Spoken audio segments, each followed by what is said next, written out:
When I approached Tom in 2017 with kind of my take on the movie, I knew there were two requirements. One, the story had to be deeply emotional. And number two, the film had to be shot practically. So I knew those were two essential elements to Tom, and that's what we're doing.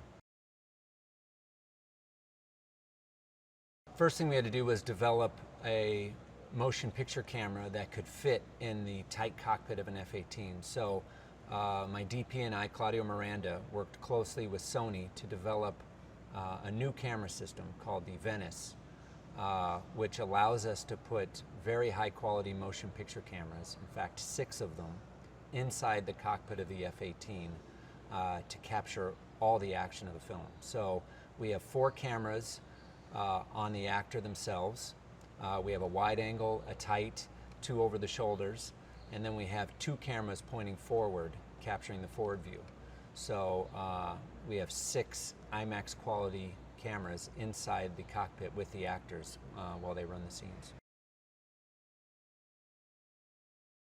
The second thing we had to do was get the cast trained to actually be in a Navy airplane. So they had to go through the Navy training course to be qualified to sit in an F-18, be prepared to eject, to deploy a parachute, to swim in the ocean if they happen to land in there. So they had to go through all that training.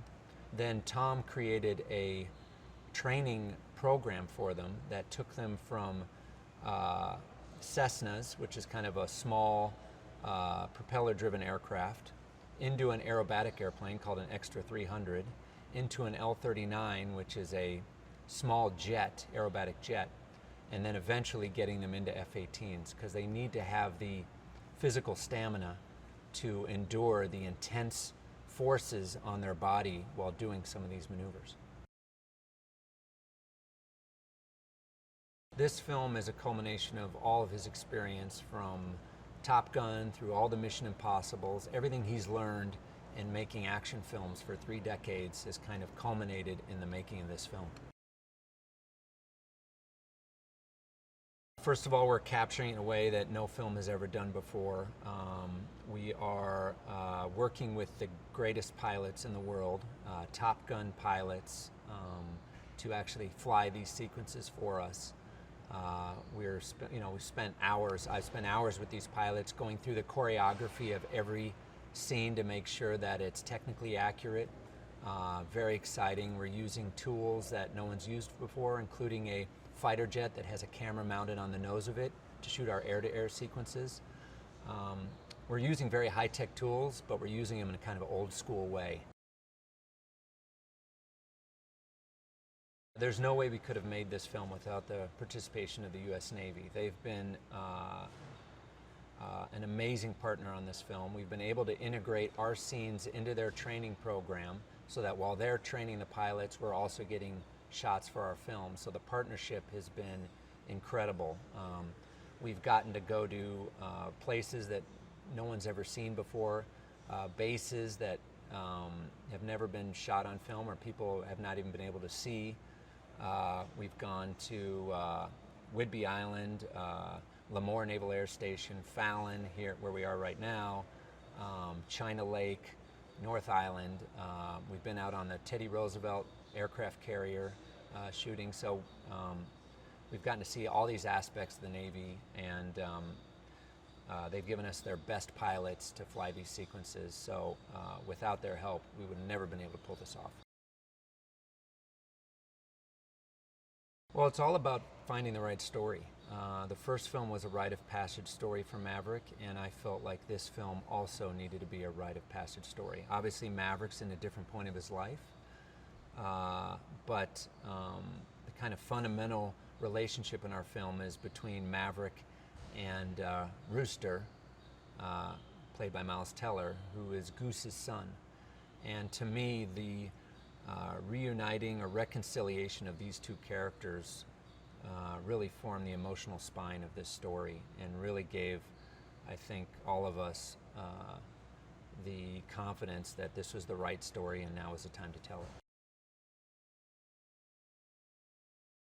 I mean, to be working with Tom Cruise and Jerry Bruckheimer, you know, both whose films I grew up watching, it's been an incredible honor. I learned so much from both of them every day on set. Couldn't ask for better partners on a film, especially this one. It's been an amazing experience, and I feel very lucky.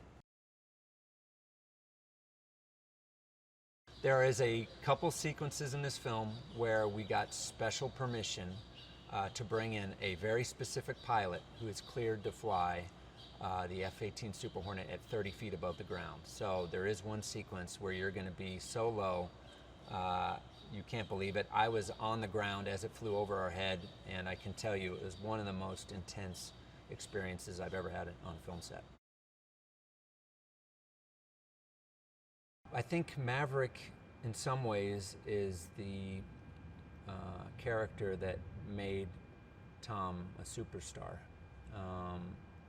So I think for him, this film holds a very special place in his heart, knowing that it's kind of the film that kicked things off for him, you know, kicked it off to a whole new level. I think that Maverick is very close to Tom's. Maverick and Tom have a lot of similarities in terms of their personality. They're always pushing the envelope and trying to see what they're, you know, always pushing the envelope of what they're capable of, pushing the envelope of the machine or airplane or what, you know, whatever it is that they're currently in. So it's amazing to see Tom return to that role, put that jacket on, put the sunglasses on, and see him go back into that character. You're going to experience aviation in a way that you've never experienced it before. You're going to be lower, faster, more thrilling. We're really working hard to provide the ultimate big screen experience.